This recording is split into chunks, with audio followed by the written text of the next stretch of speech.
നമസ്കാരം. റാഫ്റ്റോ ക്രിക്കറ്റിലേക്ക് അവർക്കും സ്വാഗതം. ചെപ്പോക്കിൽ ഇന്ന് CSKയും KKRും തമ്മിൽ ഏറ്റുമുട്ടുകയാണല്ലോ. അപ്പോൾ കളിക്ക് മുമ്പ് നമ്മൾ അറിഞ്ഞിരിക്കേണ്ട ചില കണക്കുകൾ, സ്റ്റാറ്റിസ്റ്റിക്സുകൾ അതൊക്കെ നമ്മളൊന്ന് പരിശോധിക്കണം. അതറിഞ്ഞാൽ കളി കൂടുതൽ ആവേശകരമാവും. കളിക്കുള്ളിലെ കളികൾ നമുക്ക് മനസ്സിലാവും. MSDയെ പൂട്ടാൻ അവിടെ ആളുണ്ട്. KKRൻ്റെ കയ്യിൽ ആളുണ്ട്. MSD ഇപ്പോൾ കഴിഞ്ഞ കളിയിലൊക്കെ പൊളിച്ചടിക്കിയ ബാറ്റിംഗ് ആയിരുന്നല്ലോ. ഇപ്പോൾ ക്യാപ്റ്റനും കൂടിയാണ്. അപ്പോൾ പൂട്ടാൻ ആളുണ്ട്. ഇനി CSKയുടെ സിക്സർ അടിയിലെ പ്രശ്നം KKRുമായി തട്ടിച്ച് നോക്കുമ്പോൾ എങ്ങനെ നിൽക്കുന്നു? അശ്വിനെ തല്ലാൻ ഒരാൾ KKR നിരയിലുണ്ട്. അതുപോലെ തന്നെ ഡെവൺ കോൺവോയ് ഒന്ന് പേടിക്കണം. കാരണം അദ്ദേഹത്തെ വീഴ്ത്താൻ ഒരു വജ്രായുധം KKR നിരയിലുണ്ട്. അപ്പോൾ ഇങ്ങനെയൊക്കെയുള്ള ഇൻട്രസ്റ്റിംഗ് ആയിട്ടുള്ള കുറച്ച് കണക്കുകളാണ് നമ്മൾ പരിശോധിക്കുന്നത്. ആദ്യം MSDയുടെ കാര്യത്തിലേക്ക് വരാം. MSD വേഴ്സസ് KKR സ്പിന്നേഴ്സ്, അത് നമ്മളിന്ന് ശ്രദ്ധിക്കേണ്ട ഒരു പോരാട്ടമാണ്. ഇപ്പോൾ വരുൺ ചക്രവർത്തിക്കെതിരെ MSD 16 ബോളുകളാണ് IPL ഇതുവരെ ഫേസ് ചെയ്തത്. അടിച്ചത് എത്ര റൺസാണെന്ന് അറിയാമോ? 11 റൺസ് മാത്രം. 3 തവണ ഔട്ടുമായിട്ടുണ്ട്.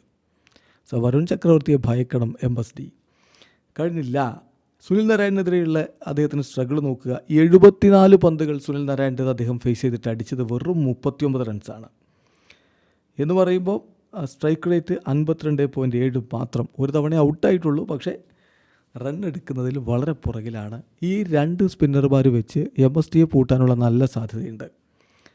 പിന്നെ CSK അവരുടെ 5 ഇന്നിങ്സുകളിൽ നിന്ന് ആകെ 31 സിക്സറുകളാണ് അടിച്ചിട്ടുള്ളത്. ഇത് IPL ടീമുകളിൽ ഏറ്റവും ലീസ്റ്റ് ആയിട്ടുള്ളൊരു കണക്കുകളിലൊന്നാണ് ഈ സീസണിൽ ഇത്.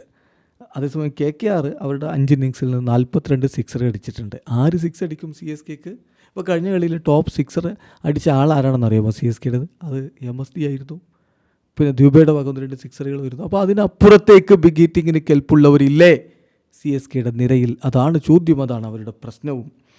ദെൻ അശ്വിന് മേൽ സുനിൽ നാരായൺ ബാറ്റ് കൊണ്ട് ആധിപത്യം പുലർത്തുന്ന നമ്മൾ കണ്ടിട്ടുണ്ട്. കാരണം 39 ബോളുകളാണ് അശ്വിൻ്റേത്.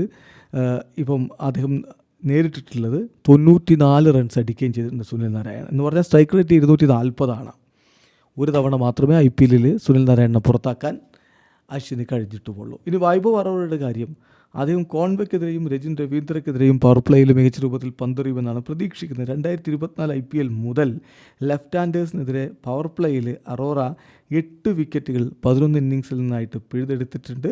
അദ്ദേഹത്തിൻ്റെ strike rate 7 and an economy rate of just over 6. So ഭയക്കണം യഥാർത്ഥം. സോ ഈ കണക്കുകൾ നമ്മൾ ഓർത്തിരിക്കണം. കളി കാണുമ്പോൾ ഇത്തരത്തിലുള്ള പോരാട്ടങ്ങൾ അവരുടെ നടക്കുന്നുണ്ട്.